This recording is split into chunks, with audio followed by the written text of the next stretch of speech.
The simple act of moving through the vibrant, colorful world of Snake Pass is as mesmerizing to play as it is to watch. This physics-based puzzle platformer uses a simple, intuitive control scheme to maneuver a snake.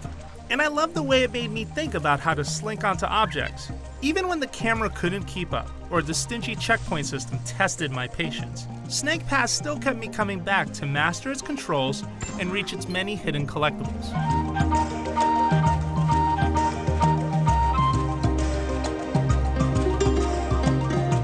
The concept of controlling a serpent is easy to grasp in Snake Pass because it involves balancing 3 inputs to slide around, climb up bamboo structures, and wrap yourself around poles. The snake, adorably named Noodle, uses one button to move forward while another lets you lift your head.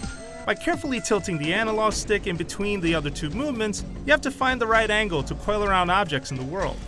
The brilliance behind these controls shines when you're climbing, since the more points of contact you have with an object, the easier it is to make your way up.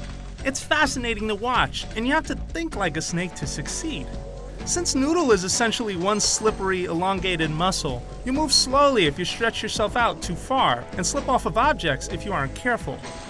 You have to slither like a snake would to move forward quickly, but conquering the 15-stage campaign of this platformer is a tough challenge because you have to get around in such a non-traditional way.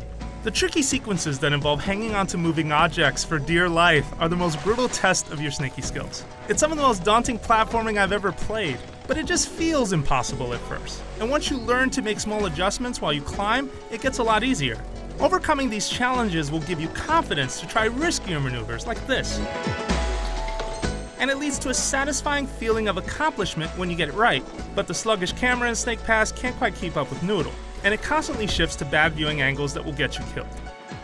Death isn't a major consequence since you're instantly revived, but the aggravating checkpoint system often left me raging. Like any good platformer, Snake Pass is heavy on collectibles, and some are cleverly hidden in tough-to-reach places. Passing a checkpoint will bank all of your progress, but falling into a pit will dump every prior thing you've picked up, often forcing you to repeat tough puzzles over and over after the slightest mishap. Admittedly, the repetition made me a better Snake Pass player, but it also scared me off of ever going for a hard-to-reach collectible if there wasn't a checkpoint nearby. Slithering up simple structures in Snake Pass is one of the most mechanically satisfying video game ideas I've ever experienced, and it effectively captures the sensation of maneuvering like a snake would. The camera and checkpoint system isn't great, but the concept still managed to hook me for the 5 hours it took to wrap up the campaign.